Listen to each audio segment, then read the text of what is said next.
राधे राधे दोस्तों। आज हम आपको सुनाएंगे एक ब्राह्मण की चतुराई और दो ठगनी औरतों की कहानी। अगर आप हमारे चैनल पर नए हैं तो प्लीज हमारे चैनल को सब्सक्राइब करें, वीडियो को लाइक करें और शेयर करें। बहुत समय पहले की बात है। एक गांव में एक गरीब ब्राह्मण का बालक रहता था। उसका नाम देवदत्त था। वह जब 8 साल का था तभी उसके माता पिता नदी में डूबकर मर गए थे। उसके आगे पीछे अब कोई नहीं था, ना ही कोई रिश्तेदार और ना ही कोई परिवार। गांव से 4 मील दूर एक बड़ा जंगल था जिसमें एक महात्मा जी रहते थे। वे कभी कभी भिक्षा के लिए उस गांव में आया करते थे। हालांकि वे गांव में केवल 5 घरों से ही भिक्षा मांगते, कभी छठे घर नहीं जाते, और वह भी सिर्फ 5 घरों से एक मुट्ठी गेहूं लेते थे। यानी 5 घरों से कुल 5 मुट्ठी गेहूं लेकर वापस अपने आश्रम लौट जाते थे। और एक बार जाने पर फिर वह कई महीनों के बाद आते थे। संयोग से इस बार वे गांव में आए हुए थे। उन्होंने 5 घरों से भिक्षा ली थी। अब वे अपने आश्रम के लिए लौटने वाले थे। तभी गांव की एक बूढ़ी स्त्री ने महात्मा जी से कहा, बाबा, हमारे गांव में एक ब्राह्मण का लड़का भूख से मरने के लिए बेबस है। वह अभी बच्चा है, 8 साल का है। उसके माता पिता इस दुनिया में नहीं है। वह भूख से मर जाएगा। आप उसके लिए कुछ कीजिए। महात्मा जी ने उस महिला की ओर देखा और बोले, माता, तुमने मेरा व्रत पूर्ण कर दिया। चलो दिखाओ वह बालक कहाँ रहता है। तब उस स्त्री ने उस बालक का घर महात्मा जी को दिखा दिया। अब महात्मा जी उस बालक के पास गए और बोले कि बालक, तुम मेरे साथ मेरे आश्रम में चलो। मैं तुम्हें भोजन, वस्त्र और शिक्षा दूंगा। महात्मा जी ने अपनी झोली में जो गेहूं थे, 5 मुट्ठी गेहूं, वो वहीं जमीन पर बिखेर दिए और देवदत्त को साथ लेकर चल दिए। वे देवदत्त को अब अपने आश्रम में ले गए और वहां पर उसे शिक्षा देने लगे। जब देवदत्त की शिक्षा पूरी हो गई, यानी उसने पूर्ण शिक्षा ग्रहण कर ली, तब महात्मा जी ने देवदत्त को अपने आश्रम से विदा किया। तो देवदत्त ने कहा, गुरुदेव, मुझे गुरु दक्षिणा देनी है। महात्मा जी ने कहा, वत्स, तुम्हारे पास ऐसा कुछ नहीं है जो तुम दे सको। तुम जाओ और लोगों में ज्ञान का दीप जलाओ। प्रेम से जो चारों तरफ ज्ञान का भंडार जगाओ, लोगों को शिक्षा दो। तब देवदत्त ने कहा, गुरुदेव, आपका ऋण है मेरे ऊपर। मैं इस तरह चला गया तो मैं खुद को ऋणी समझता रहूंगा। आप मुझसे कुछ भी गुरु दक्षिणा मांग लीजिए। तब महात्मा जी ने कई बार मना किया, पर तब भी देवदत्त का मन नहीं भरा। वह आश्रम से 10 कदम दूर जाता और फिर लौटकर गुरुदेव के पास चला आता। ऐसा उसने कई बार किया। तो गुरुदेव ने आसपास गौर से देखा। उन्होंने देखा कि देवदत्त उनके लिए नहीं बल्कि उनकी पुत्री जो सुलक्षणा है उसके लिए वापस आ रहा है। सुलक्षणा भी उसे छुपकर देख रही थी। वह आश्रम से बाहर तो जा रहा है, मगर सुलक्षणा को अपनी ओर देखने के बाद लौट आता है और गुरु दक्षिणा मांगने की बात करता है। अब महात्मा जी समझ गए, यदि देवदत्त चला गया तो इसका मन सुलक्षणा में ही लगा रहेगा। अब सुलक्षणा भी इससे प्रेम कर बैठी है। महात्मा जी ने सोचा कि ज्ञान की ज्योति तभी जलेगी जब प्रेम की ज्योति जलेगी। तो पहले प्रेम की ज्योति जला देता हूं। बेटी भी शयानी हो गई है। आज नहीं तो कल सुलक्षणा का विवाह किसी ना किसी से करना होगा। मगर स्त्री कोई जानवर नहीं है कि किसी के भी पल्ले बांध दो। अगर उसका दिल देवदत्त पर आ गया है तो उसका विवाह भी देवदत्त से ही होना चाहिए, तभी वह सुखी रह पाएगी। प्रेम यदि हो तो झोपड़ी में भी जो स्वर्ग का आनंद मिल जाता है, वरना बिना प्रेम पाए रानियां भी राजमहलों में सिसकती रहती हैं। महात्मा जी बोले, वत्स, देवदत्त, जब तुम्हारा मन मुझे गुरु दक्षिणा देने को कर रहा है तो तुम बिना गुरु दक्षिणा दिए यहाँ से जा नहीं सकते, तो मैं भी अब तुमसे बिना गुरु दक्षिणा लिए जाने नहीं दे सकता। देवदत्त को खुश होकर जो कहने लगा, गुरुदेव आप मुझसे गुरु दक्षिणा मांगिए। तब गुरुदेव ने कहा कि देवदत्त, मैं तुम्हें गुरु दक्षिणा में अपनी बेटी के लिए मांगता हूं। तुम इसे स्वीकार करके और मेरे ऊपर अपनी जो शिक्षा का कर्ज है, जो 500 स्वर्ण मुद्रा, जिसे तुम 5 साल में तुम्हें चुकाना होगा। अब देवदत्त जो सुलक्षणा से विवाह की बात सुनकर बहुत खुश हुआ। उसकी मुंह मांगी मुराद पूरी हो गई। वह कई वर्षों से सुलक्षणा के लिए सपने सजाए बैठा था, मगर आज उसकी मुराद पूरी हो गई थी। लेकिन जब 500 स्वर्ण मुद्रा देने की बात सुनी तो देवदत्त के पसीने छूट गए। भला वह इतना धन कहां से ला सकता था। फिर भी अपने आप को संभालते हुए देवदत्त बोला, गुरुदेव मैं कोशिश करूंगा। तब गुरुदेव बोले, देवदत्त तुम्हारी बातों में शंका झलक रही है, शायद तुम दूसरी शर्त पूरी ना कर पाओ, इसलिए हम अभी पहली शर्त को भी रोक देते हैं। हम तुम्हारा विवाह सुलक्षणा से तभी करेंगे जब तुम 500 स्वर्ण मुद्रा लाकर मुझे दे दोगे। अब तुम जाओ। यदि तुम इतना पैसा कल लेकर आ गए तो तुम्हारा विवाह कल ही हो जाएगा, और यदि 5 साल बाद भी नहीं आए तो सुलक्षणा तेरे लिए अविवाहित नहीं रहेगी। अब मैं सुलक्षणा का विवाह किसी भी राजकुमार से करा दूंगा। अब जाओ और धन का प्रबंध करो। देवदत्त की खुशी अब गायब हो गई। अब उसे लगने लगा सुलक्षणा उसके लिए आसमान के तारे के समान हो गई है। हम उसे देख तो सकते हैं परंतु मिल नहीं सकते। देवदत्त अपने घर लौट आया। वह जानता था कि एक गरीब ब्राह्मण को 500 स्वर्ण मुद्राएं जुटाने में पूरी उम्र निकल जाएगी, फिर भी वह प्रबंध नहीं कर पाएगा। मगर अब कर ही क्या सकता था। गुरुदेव के आदेश का पालन करना था। वह गुरुदेव के सभी शिष्यों में होनहार था। वह अपने घर आ गया, पर अब घर कहाँ था। वहां तो टूटी फूटी झोपड़ी कब की जो टूटी चुकी थी। घर तो था ही नहीं। बिल्कुल जो झोपड़ी थी वह भी टूट फूट कर बिखर चुकी थी। उस स्थान पर सिर्फ झाड़ियां थी। अब देवदत्त ने एक दो आदमियों के सहयोग लिया और उसे सहयोग मिल भी गया। गांव में कई साल बाद वह लौटा था तो लोगों में थोड़ा प्रेम उमड़ आया। सबने उस देवदत्त ब्राह्मण की झोपड़ी फिर से बनाकर खड़ी कर दी। मगर जब शाम हुई तो प्रेम जो अब गायब हो चुका था। किसी ने भी उस ब्राह्मण देवदत्त से भोजन के लिए नहीं पूछा। फिर भी देवदत्त को संतोष था कि वे लोग मेरे घर आए थे, मेरा घर बना दिया, मुझे उनको जो खाना देना था और मुझे उनका स्वागत करना चाहिए था, मगर मेरे पास तो कुछ भी नहीं था। अब ब्राह्मण ने दूसरे दिन पूरे गांव का भ्रमण किया।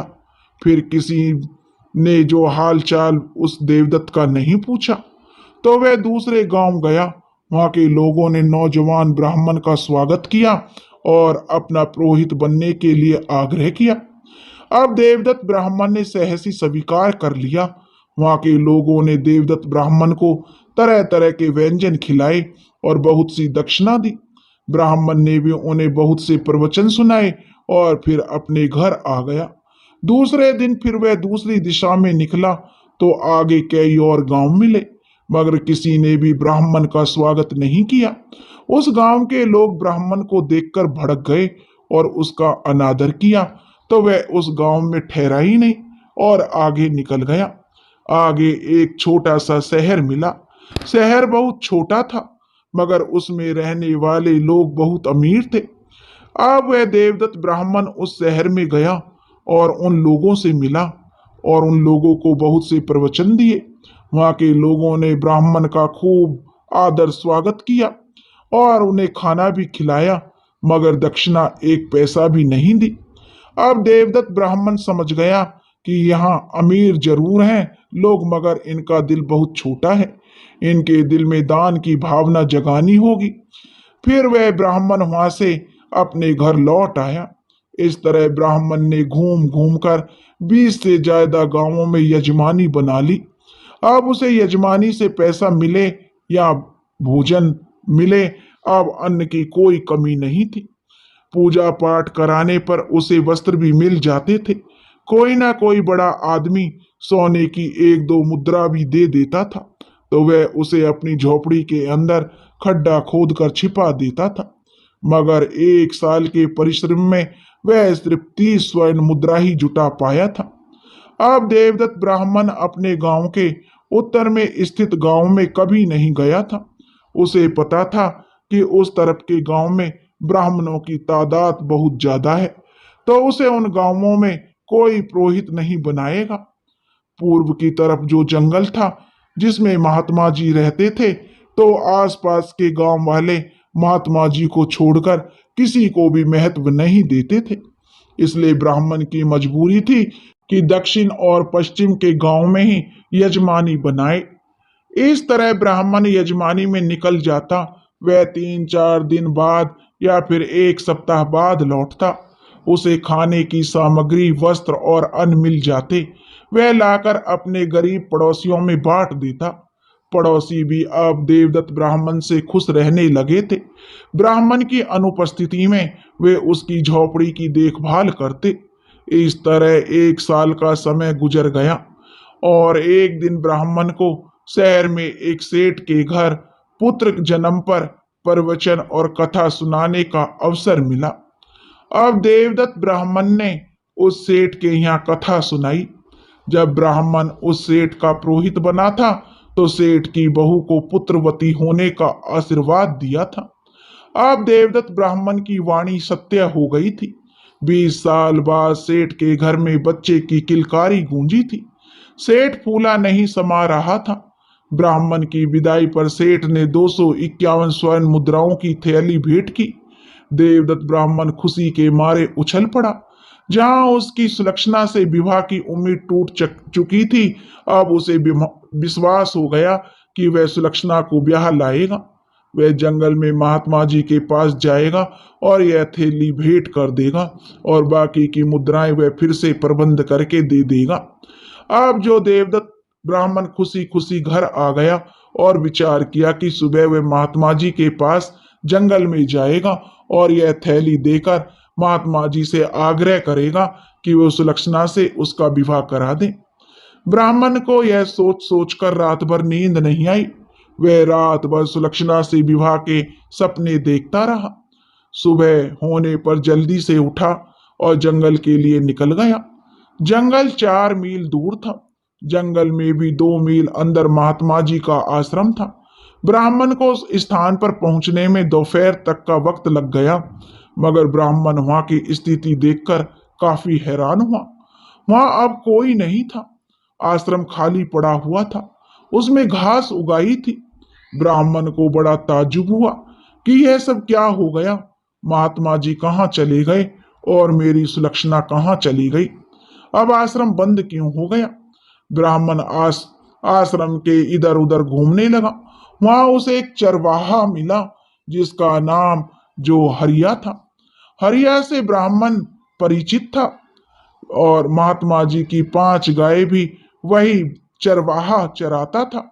उसकी बहुत सी गायें थी, पर बहुत से किसानों की गायें भी कुछ पैसे लेकर वह चरा देता था, मगर वह महात्मा जी की गायों का विशेष ध्यान रखता था। महात्मा जी की गाय तो अब भी चरवाहे के पास थी, मगर अब यह गाय चरवाहे की थी। ब्राह्मण ने अब उस चरवाहे से पूछ लिया, भाई हरिया, यह आश्रम वीरान कैसे हो गया। महात्मा जी कहाँ चले गए, सुलक्षणा कहाँ है। तब चरवाहे ने बताया कि महात्मा जी ने समाधि ले ली है और सुलक्षणा को उसकी मौसी ले गई है। तब देवदत्त ब्राह्मण बोला कि सुलक्षणा की मौसी किस गांव की है, वह कहाँ रहती है। तब चरवाहे ने बताया कि यह तो मुझे भी मालूम नहीं है कि सुलक्षणा की मौसी कहाँ रहती है। आप खुद 12 साल रहे हो, आप तो मौसी के घर भी गए होंगे।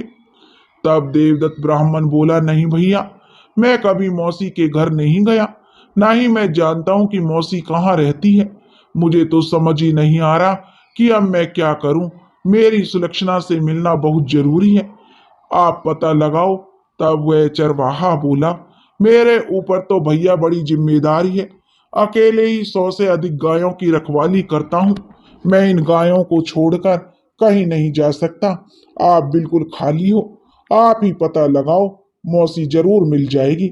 वैसे जो कहते हैं कि माधवपुरा की गोमती जो सुलक्षणा से मिलने कभी कभी आती थी, उसका कोई झाड़ फूक का चक्कर था। वह महात्मा की समाधि लेने से पहले आश्रम में 3-4 बार आई थी और रात में सुलक्षणा के साथ ही ठहरी थी। आप उसी के पास जाओ, शायद वह आपको पूरी जानकारी दे दे। अब देवदत्त के पास धन तो था ही, तो पहले उसे सुरक्षित रखना था।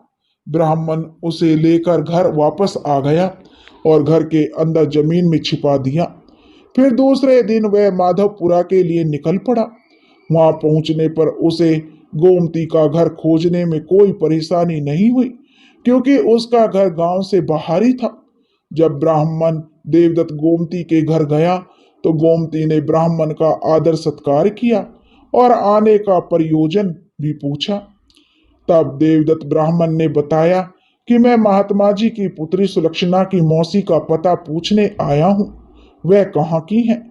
तब ब्राह्मण की बात सुनकर गोमती बोली, आप पहले बताओ कि आप कहाँ के हो और सुलक्षणा के विषय में क्यों जानना चाहते हो।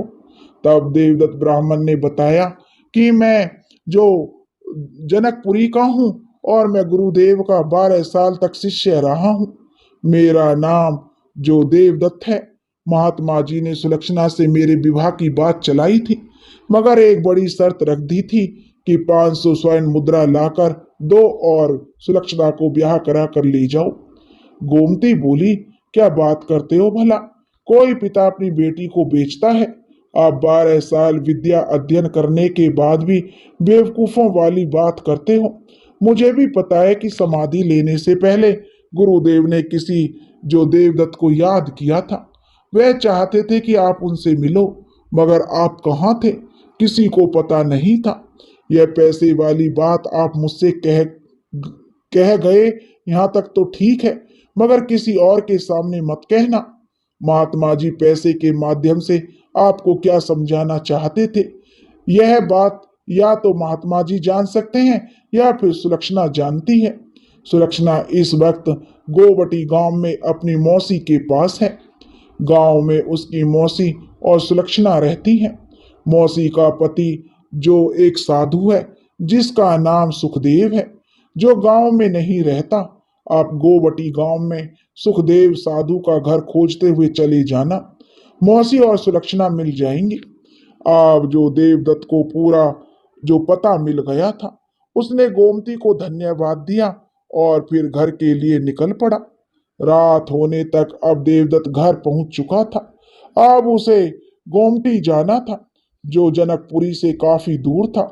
पूरा दम लगाकर चलने पर भी 2 दिन का रास्ता था। अब देवदत्त ब्राह्मण ने दूसरे दिन जमीन से मुद्राओं वाली थैली निकाली और उसे संभालकर अपने थैले में रख लिया और फिर अपनी यात्रा शुरू की। गोमती का मार्ग कुछ अलग किस्म का था। उसमें ज्यादातर जंगल झाड़ ही थे।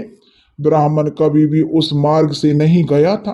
दरअसल वह कभी गांव में रहा ही नहीं था और जब गुरुकुल से आया तो दक्षिण पश्चिम में ही रह गया था। उत्तर की तरफ जाने का पहली बार मौका मिला था। अब ब्राह्मण ने पता कर लिया था जनकपुरी और गोमती के बीच कहीं ठहरने लायक जगह भी है या नहीं। तब गांव के एक पड़ोसी ने बताया था कि बीच में एक बड़ा बाजार है, वहाँ बहुत सी सुंदर जगह है। आते जाते लोग उस बाजार में ठहरते हैं। वहाँ सराय बहुत सस्ते में उपलब्ध हो जाती है। ब्राह्मण सुबह ही गोमती के लिए चल पड़ा और सुबह के वक्त उस रास्ते से आने जाने वाला कोई नहीं था, तो ब्राह्मण अकेले चले जा रहा था। यही कोई 3 मील दूर निकल गया, मगर उस मार्ग में कोई आता जाता ब्राह्मण को नहीं मिला। अब ब्राह्मण सोचने लगा कि अकेले ही जाना पड़ेगा, रास्ते में कोई बात करने वाला भी नहीं मिलेगा। वैसे लंबी यात्रा में 2 आदमी तो साथ होने ही चाहिए, मगर वह साथ लेता तो किसको। उसका भी गांव में कोई साथी मित्र नहीं था और बनाना भी नहीं चाहता था। पूरे गांव में सबसे विद्वान वही ब्राह्मण था, तो उसे अपनी एक मर्यादा भी रखनी थी। इसलिए वह गांव के लोगों से बहुत कम बातें करता था। कुछ करीब जो गरीब पड़ोसियों को छोड़कर उसके पास कोई आता भी नहीं था। पड़ोस के लोग भी स्वार्थवश लोग अपने बच्चों को लेकर आते थे, ताकि यजमानी से पका हुआ भोजन ब्राह्मण लाएगा तो उनके बच्चों में बांट देगा, और ब्राह्मण बांट देता था। वह अपने पास भोजन इकट्ठा करके नहीं रखता था, यहाँ तक कि ज्यादा अन्न होने पर भी उसे भी बांट देता था। इस प्रकार गरीब बच्चे उसे अपने पिता से भी ज्यादा मानते थे। वह यात्रा में ना तो किसी पड़ोसी को ले जा सकता था, ना ही उनके बच्चों को। वह तो अकेले ही चल रहा था। जब ब्राह्मण करीब 7 मील का सफर तय कर चुका था, तो रास्ते में आगे जाती हुई 2 नौजवान स्त्रियां मिली। दोनों अपने अपने सिर पर एक एक पोटली रखे हुए थी। वे उससे 100 कदम आगे जा रही थी। ब्राह्मण उन स्त्रियों का साथ नहीं पकड़ना चाहता था, तो वह धीरे धीरे चल रहा था कि स्त्रियां आगे निकल जाएं। वह सोच रहा था कोई पुरुष मिल जाता तो बातें करते हुए रास्ता कट जाता, मगर स्त्रियां भी वे धीरे धीरे चल रही थी और ब्राह्मण का साथ पकड़ना चाहती थी। जब उन्होंने देखा कि ब्राह्मण जानबूझकर ठिठक रहा है, तो वे खड़ी हो गईं और बोली, अरे ब्राह्मण देवता, आप धीरे धीरे चल रहे हो, आओ हम साथ साथ चलते हैं। आपको देखकर हमारी जान में जान आई है। हम दोनों अकेले चलते हुए बहुत डर रही थी। स्त्री का जीवन कितना मुश्किल भरा है। अकेली यात्रा भी नहीं कर सकती, रात को अकेली कहीं ठहर भी नहीं सकती। कहने को तो स्त्री ही पुरुष की जन्मदाता है, मगर पुरुष को अकेली स्त्री मिल जाए तो वह उसे कच्चा ही खा जाना चाहता है। स्त्री का तो पुरुष के बिना अपना कोई अस्तित्व ही नहीं है। ब्राह्मण अब स्त्रियों के साथ हो लिया। वह बोला, देवियों, आप बिल्कुल ठीक कह रही हो। कुछ पुरुषों की मानसिकता जो पशुवत हो चली है, मगर अच्छी बात यह है हर पुरुष वैसा नहीं है। एक स्त्री बोली, ब्राह्मण देवता, देखने में तो आप ज्ञानी लगते हो। आपको इतना तो जरूर पता होगा कि यह पुरुष लंपट कैसे बन जाते हैं, वे स्त्रियों पर बुरी नजर क्यों रखते हैं। तब ब्राह्मण ने बताया, देवियों, हकीकत जानकर तुम दोनों को बहुत हैरानी होगी। दरअसल पुत्र माँ के आचरण को ग्रहण करता है। माँ यदि बदचलन होगी तो उसका पुत्र भी लंपट होगा। माँ संस्कारी होगी तो पुत्र भी संस्कारी होगा। वहीं पुत्री अपने पिता का संस्कार ग्रहण करती है। पिता संस्कारी है तो पुत्री कुलवंती होती है। अगर पिता का आचरण ठीक नहीं है, लंपट है, तो उसका प्रभाव पुत्री पर पड़ता है। लेकिन मनुष्य चेतनाशील प्राणी है, तो कुशाग्र बुद्धि वाले संतान पर किसी का कोई प्रभाव नहीं पड़ता, बल्कि वे खुद अपना प्रभाव दूसरों पर डालते हैं। वैसे लोग ही समाज के आदर्श बन जाते हैं। फिर ब्राह्मण ने पूछा, देवियों, आप दोनों घर से अकेली क्यों निकली हो? आप दोनों अपने पति को भी तो साथ ले जा सकती थी। लेकिन मुझे तो कोई दूसरी बात नजर आ रही है। लगता है पति से लड़ाई करके आ रही हो। पहली स्त्री बोली, हे ब्राह्मण देवता, बात तो कुछ ऐसी ही है। मैं ठहरी गुजरी, मुझे किसी की बात बर्दाश्त करने की आदत नहीं है। तो हो गई पति से लड़ाई। पति की भी आदत बुरी है, वह बिना बात भी मुझे मारने पीटने लगता है। मैं कई बार उसके हाथों पिट चुकी हूँ। आज मुझे भी जोश आ गया, और इस मदमस्त जवानी का क्या भरोसा, जोश आ ही जाता है तो मैंने भी आज उनकी पिटाई कर दी। मार खाने के बाद लगे हाथ जोड़ने तो मैंने उन्हें माफ कर दिया, मगर बोली कि अब तुम्हारी हुकूमत मुझ पर नहीं चलेगी, मैं अपने मायके जा रही हूँ। तब वह बोला, भाग्यवान, जल्दी चली जाओ, मुझसे खर्चा ले लो, 5-7 माह रहकर आना। तुम्हारे माता पिता बूढ़े हो चले हैं, उनकी सेवा करके आना, तो मैं मायके जा रही हूँ। वह अपनी साथ वाली स्त्री से बोली, बहन, तुम अपनी बताओ कि कैसे घर से चली हो। तब वह दूसरी स्त्री बोली, बहन, तुम मुझसे कुछ मत पूछो तो अच्छा है। मेरा पति एक नंबर का ढीठ है, वह किसी काम का नहीं है। मैं तो लोक लाज से घर में उसके साथ रह लेती हूँ। आज सुबह उसने बड़ी गुस्ताखी कर दी, मुझे नाश्ता बिस्तर पर नहीं दिया, तो मुझे भी तुम्हारी तरह जवानी का जोश आ गया और फिर कई पटकनी लगा दी। वह हाथ जोड़कर बोला, बहन जी तुम मायके घूम आओ। एक पटकनी से मैं उसकी पत्नी से बहन नजर आने लगी। तो अब उस भाई के पास क्या रहना जो मेरा पति भी है। उसका दिमागी बैलेंस गड़बड़ा गया है। तो मैं मायके जा रही हूँ, वह ठीक हो जाएगा तो फिर लौट कर आऊंगी। वैसे ब्राह्मण देवता, आप कहाँ जा रहे हो, आप अपनी बताओ। ब्राह्मण ने दोनों स्त्रियों के माथे पर देखा। वे कोई सुहागिन स्त्री नहीं थी, दोनों कुमारी थी और गप्पे हाँक रही थी। अब जो देवदत्त ब्राह्मण समझ गया मेरा साथ गलत स्त्रियों से हो गया है, मुझे इनसे बचना चाहिए, तो ब्राह्मण ने कहना शुरू किया, देवियों आप तो जानती हो सर्वत्र आपका ही राज है। मेरी पत्नी कई दिन से कह रही थी मेरे मायके घूम आओ, मगर मुझे यजमानी से फुर्सत ही नहीं मिल रही थी। तो पत्नी की बर्दाश्त की सीमा बाहर हो गई। आज उसने मेरी चारपाई पलट दी, उसके बाद मेरी शिखा उखाड़ दी और मुझे बेलन से बहुत मारा। मैं पत्नी का मारा गरीब बेचारा अब ससुराल जा रहा हूँ। तब उन स्त्रियों ने देखा ब्राह्मण की शिखा सिर पर ही है। तो वे बोली, ब्राह्मण देवता आपकी शिखा उखड़ी नहीं है, वह तो अपने स्थान पर विराजमान है। तब ब्राह्मण बोला, नहीं देवियों, तुम नहीं देख सकती कि मेरी कहाँ की शिखा उखड़ गई है। मेरे दिल के अरमान उखड़ गए हैं, मेरे अंदर की शिखा उखड़ गई है। तब दोनों स्त्रियां बोली, ब्राह्मण देवता आप वाकई में बहुत मजेदार आदमी हो। आपके साथ चलने से जो रास्ता बड़ी आसानी से कट जाएगा। वैसे ब्राह्मण देवता आपको जाना कहाँ है?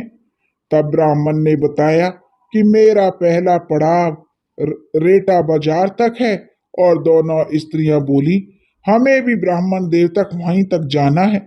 चलो अच्छा हुआ हम एक से भले तीन हो गए।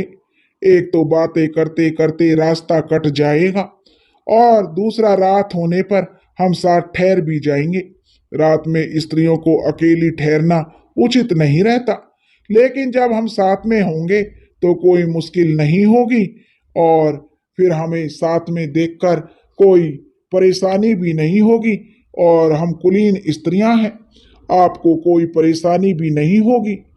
वैसे आप बहुत भूखे होंगे, हमारे पास कुछ लड्डू हैं, खा लीजिए। यह बात सुनते ही ब्राह्मण का कलेजा हिल गया कि बाप रे बाप, यह खड़े खड़े लूट लेना चाहती हैं।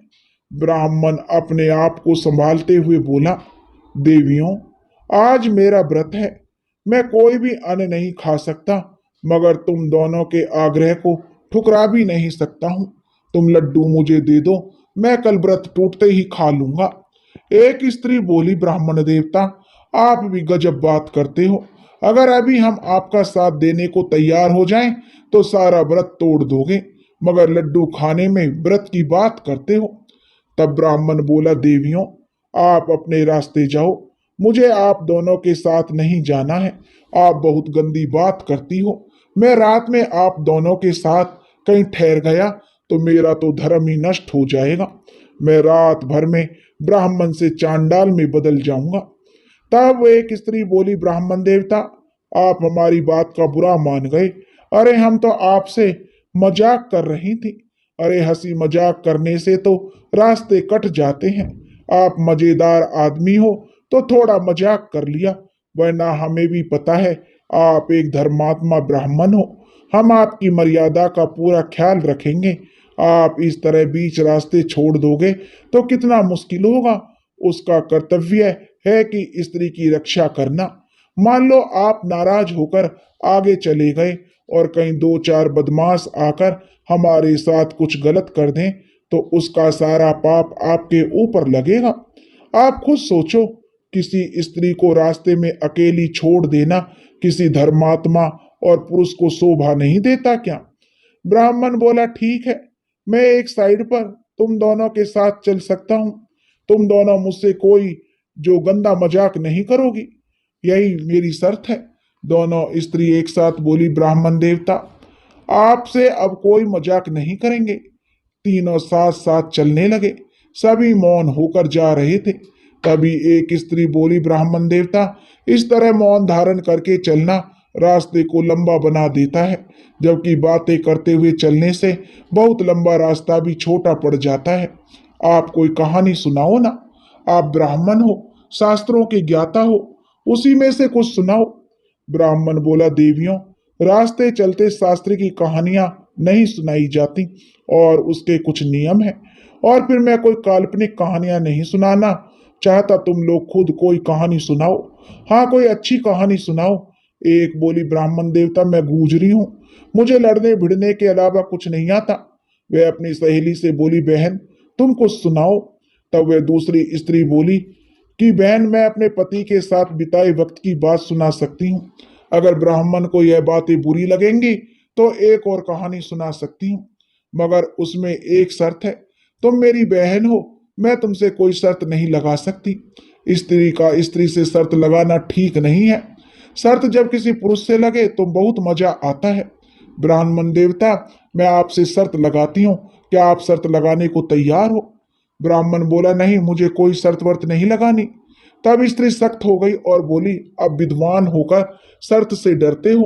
आपकी बात से एक बात तो समझ आ गई कि आप अविवाहित हो, किसी स्त्री से कभी पाला ही नहीं पड़ा, वरना भूल से भी किसी स्त्री से पंगा नहीं लेते। स्त्री क्या नहीं कर सकती, हम चाहें तो आपको नंगा नचा सकते हैं। इसलिए दूर की सोचो और शर्त लगाओ। ब्राह्मण ने देखा आगे से 4-5 आदमी आ रहे हैं।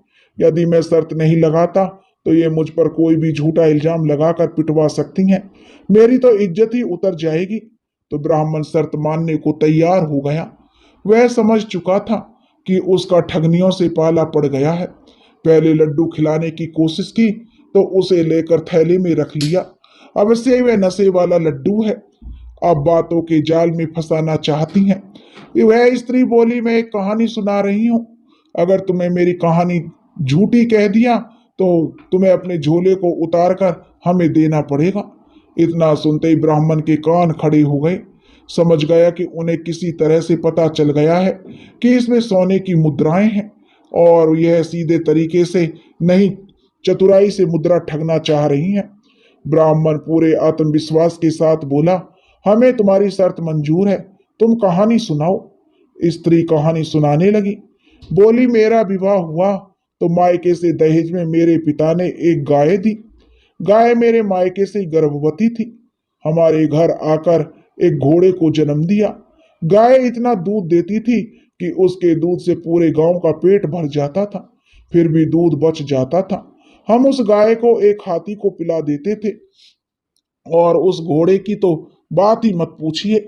जब उस पर एक आदमी सवारी करता तो आसमान की सैर करा लाता था, और जब उसके पीठ पर 2 आदमी बैठते तो पाताल की सैर करा कर लाता था। परंतु एक दिन मेरा पिता आया और गाय को ले गया, और घोड़ा एक दिन मेरे पिता को लेकर आसमान में गया, फिर वापस नहीं आया। मैं अपने पिता का पता लगाने मायके जा रही हूँ। ब्राह्मण बोला, हमें तुमसे हमदर्दी है, तुम्हारे पिता से भी सहानुभूति है, साथ ही दुख भी है कि तुम्हें एक साथ 2 नुकसान उठाने पड़े। तुम स्त्री हो इसलिए सह गई, वरना दूसरा कोई होता तो यह दुख बर्दाश्त नहीं कर पाता। स्त्री ब्राह्मण की चतुराई भरी बात सुनकर मुंह लटका लिया। तब ब्राह्मण बोला, देवी, तुम्हारी कहानी खत्म हो गई, मगर मुझे एक कहानी याद आ गई है, मगर एक शर्त है, तुम्हें अगर मंजूर है तो सुनाओ। और स्त्री बोली, हाँ हाँ ब्राह्मण देवता, आप सुनाओ, हम कब से आपके मुख से कुछ सुनना चाहते हैं। ब्राह्मण बोला, मेरी भी एक शर्त है। ब्राह्मण ने कहा, मैं जो कहानी कहूंगा और तुम उसे झूठी करार दोगी तो तुम्हें मुझे 250 स्वर्ण मुद्राएं देनी पड़ेंगी। तब उस स्त्री ने कहा, हाँ हाँ अवश्य, अपनी कहानी सुनाओ, हमें क्या पड़ी है कि तेरी कहानी को झूठा साबित करें। ब्राह्मण ने कहानी सुनानी शुरू की। मेरे विवाह में मेरे पिता ने मेरे ससुर से एक बैल दहेज में लिया था। वह बैल गजब का बैल है, पूरे गांव का खेत जोत देता है। वह दूध भी बहुत देता है, उसका दूध आसपास के गांवों में बांटना पड़ता है। एक बार जंगल में चरने गया, जोरों की आंधी आई और कहीं से कपास का बीज उसकी पीठ पर चिपक गया। देखते ही देखते वह एक पेड़ बन गया। अब उस पेड़ की रूई से ही हमारे आसपास के राज्य में कपड़े बनते हैं। एक बार कुछ कपड़े और साड़ी चोरी हो गए थे। वह साड़ी इस समय तुम दोनों के शरीर पर मौजूद है, जो तुम दोनों ने पहन रखी है, उसी कपड़े की है, और ब्लाउज और पेटीकोट जो भी पहने हुए हैं वह भी उसी कपड़े का है। आप उसे फटाफट उतार कर मेरे हवाले कर दो। स्त्रियां बड़ी मुश्किल में पड़ गईं। उनके दाव उन पर ही उल्टे पड़ने लगे। अगर कहानी को झूठी बताती हैं तो 250 स्वर्ण मुद्राएं देनी पड़ेंगी, और उनके पास तो इस वक्त फूटी कौड़ी भी नहीं थी। उनके गले के गहने भी 10 स्वर्ण मुद्रा से के नहीं थे। स्त्रियां बोली, ब्राह्मण देवता, हमें आपकी शर्त मंजूर है, मगर इस तरह खुले में सरे रहा हमारे कपड़े ले लोगे तो हम तो नंगी हो जाएंगी। क्या आप हमें नंगी देखना पसंद करोगे? वह भी सरे रहा। हम शर्त हार गई हैं तो उसे पूरा भी करेंगी, मगर यहाँ नहीं, हम किसी सराय में चलते हैं। आप रात भर के लिए हमारे वस्त्र ले लेना, जो इच्छा हो वह सब पूरा कर लेना, मगर सुबह में फिर हमारे वस्त्र लौटा देना। इस तरह आपकी शर्त भी पूरी हो जाएगी और हम सरे राह अपमानित होने से बच जाएंगे। ब्राह्मण बोला, मैं तुम दोनों की को जो अब शर्त से मुक्त करता हूँ। मेरा मतलब किसी स्त्री का अपमान करना नहीं है, बल्कि याद दिलाना था कि स्त्री को कभी कोई ऐसी शर्त नहीं लगानी चाहिए कि वह खुद बुरी तरह फंस जाए। स्त्रियां बोली, नहीं ब्राह्मण देवता, अपने वचन की हम पक्की हैं। हम शर्त हार गई हैं, उसे पूरा भी करेंगे, मगर उचित स्थान पर। ब्राह्मण बोला, मुझे तुम दोनों को मैंने माफ कर दिया, और मुझे तुम माफ करो और अपने रास्ते जाओ। मुझे तुम दोनों के साथ नहीं जाना। तब वह स्त्री बोली, ब्राह्मण नाटक मत करो, आज की रात तो तुम्हें हमारे साथ ही बितानी होगी। तुम हमें रात भर के लिए जीत गए हो। ब्राह्मण बोला, नहीं नहीं, मैंने तो स्त्री को जीतने वाली शर्त ही नहीं रखी थी। तब वह स्त्री बोली, स्त्री के वस्त्र हारने का मतलब क्या होता है? नियम के अनुसार तो हमें अभी वस्त्र दे देने थे, मगर हमारे तन पर जो वस्त्र है वह तुम्हारी दया से हैं, और हम किसी का एहसान उधार नहीं रखते। ब्राह्मण बोला, मुझे माफ करो देवियों, और मुझे जाने दो। तब वह स्त्री बोली, बहुत बुरे फंस जाओगे। यहाँ कोई तुम्हारे बाप का राज नहीं चलता कि पल भर में बदल जाओगे। अगर भागने की कोशिश की तो हम शोर मचाकर लोगों को इकट्ठा कर लेंगे। अपमानित होने से अच्छा है हमारी बात मान जाओ। ब्राह्मण ने उनकी बात मानने में ही अपनी भलाई समझी। उसने सोच लिया इनके साथ क्या करना है। वह बोला, देवियों, मैं तुम दोनों के साथ रात में एक ही कमरे में रहने के लिए तैयार हूँ, मगर मेरी शर्त है कि तुम अपने वस्त्र नहीं उतारोगी। तब वह स्त्री बोली, हम पागल थोड़े ही हैं कि किसी गैर के सामने अपने वस्त्र उतार दें। अरे हम तुम्हारे इसलिए अपने साथ रखना चाहती हैं कि हमारे साथ कुछ गलत ना हो जाए। चलो अब बाजार आ गया है, सराय में कोई अच्छा सा कमरा ले लो, आज कुछ लजीज व्यंजन खिलाओ, फिर रात की बात जो बाद में होती होगी। ब्राह्मण ने एक सराय में कमरा लिया। वहां कमरा पति पत्नी के लिए ही मिलता था, तो ब्राह्मण ने उन दोनों को अपनी पत्नी बताकर कमरा ले लिया। दोनों स्त्रियां कमरे में चली गईं, तो ब्राह्मण कमरे के बाहर छिपकर उनकी बातें सुनने लगा। स्त्रियां समझी कि वह खाना खाने चला गया है, तो दोनों आपस में बातें करने लगी कि यह सराय वाला आदमी की खरीद या बिक्री भी करता है। हमारे तो मजे हैं। खाना खा लेने के बाद उसे स्त्री सुख के बहाने फंसा लेंगे। वह जब हमारी बातों में आ जाएगा तो लड्डू खिला देंगे और उसका सारा माल लेकर निकल लेंगे। उसे सराय वाले को बेच देंगे। और दूसरी बोली, नहीं, मुझे नहीं लगता कि वह हमारी बातों में आएगा। तब पहली वाली, रस मलाई किसी को बुरी नहीं लगती, कहने लगी, वह हर बात मानेगा। ब्राह्मण ने सारी बात बाहर से सुन ली। वह जल्दी से दोनों के लिए खाना लाया, मगर रास्ते में उसने उसमें नशा मिला दिया। दोनों को लाकर खाना खिला दिया। तो स्त्री बोली, फटाफट हमारा साथ देने को तैयार हो जाओ, हमें बिना पुरुष के रहने की आदत नहीं है। आज की रात तुम ही हमारे पति हो। ब्राह्मण बोला, देवियों धीरे बोलो, मैं कब से तैयार हूँ, मुझसे रहा नहीं जाता, जल्दी से भोजन करो। स्त्रियां दोनों खुश हो गई, ब्राह्मण हमारी बातों में आ गया है। उन्होंने जल्दी से भोजन कर लिया, मगर भोजन खाते ही दोनों स्त्रियां बेहोश हो गईं। ब्राह्मण जल्दी से सराय वाले के पास गया और बोला, भाई मेरे पास 4 स्त्रियां हैं, अभी 2 को बेचना चाहता हूँ। तुम चाहो तो 2 के 250 स्वर्ण मुद्रा ले सकते हो। और सराय वाले को बहुत सस्ते में सौदा पड़ गया था। उसने ब्राह्मण को 250 स्वर्ण मुद्राएं दे दी। ब्राह्मण स्वर्ण मुद्रा लेकर दूसरी सराय में चला गया। सराय वाले ने दोनों स्त्रियों को बंधक बना लिया। उधर ब्राह्मण वो अपनी जो गांव, जो सुलक्षणा की मौसी का गांव तक पहुंच चुका था। वहां सुलक्षणा और उसकी मौसी उसे मिल गई। तब ब्राह्मण बोला, मौसी, मैं तेरे कर्ज का पैसा लाया हूं। मैं गुरु के रहते नहीं चुका सका, मगर मेरे पास अब 500 स्वर्ण मुद्राएं हो गई हैं। तुम इसे ले लो और सुलक्षणा से मेरा विवाह करा दो। मौसी बोली, तुम पागल तो नहीं हो गए? सुलक्षणा से विवाह की बात तो ठीक है, मगर 500 स्वर्ण मुद्रा किस लिए? मैंने कभी किसी का कोई कर्ज नहीं लिया, मेरे पास इतने पैसे कहाँ थे? तब सुलक्षणा ने बताया, मौसी, देवदत्त ने गलत समझ लिया। यह एक नंबर का बेवकूफ है। मेरे पिताजी ने इनसे 500 स्वर्ण मुद्राओं की मांग की थी। इसका अर्थ है कि 5 गांव जाकर यजमानी स्थापित करो, उसके बाद आकर सुलक्षणा से विवाह करो। मगर इन्होंने उसे सचमुची मुद्रा समझ लिया। यह उस वक्त भी मुझसे मिलकर पूछ लिया होता तो हम 1 साल तक एक दूसरे से दूर नहीं रहते।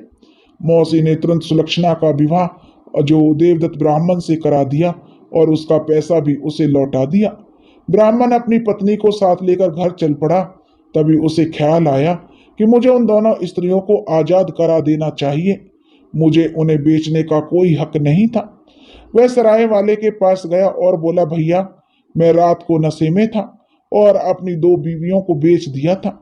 आप कृपया करके उन्हें लौटा दें और अपना पैसा वापस ले लें।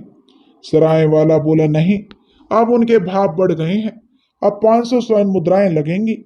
तब ब्राह्मण बोला, कोई बात नहीं, तुम 500 ही ले लो, मगर मेरी बीवियों को आजाद कर दो। सराय वाले ने अब उन दोनों स्त्रियों को मुक्त कर दिया। सराय वाला सब जानता था कि यह बुरी स्त्रियां हैं, यह ब्राह्मण की पत्नी नहीं है। उसने स्त्रियों को मुक्त कर दिया। वह सुबह से अपनी गलती पर रो रही थी। उनका दाव उल्टा पड़ गया था।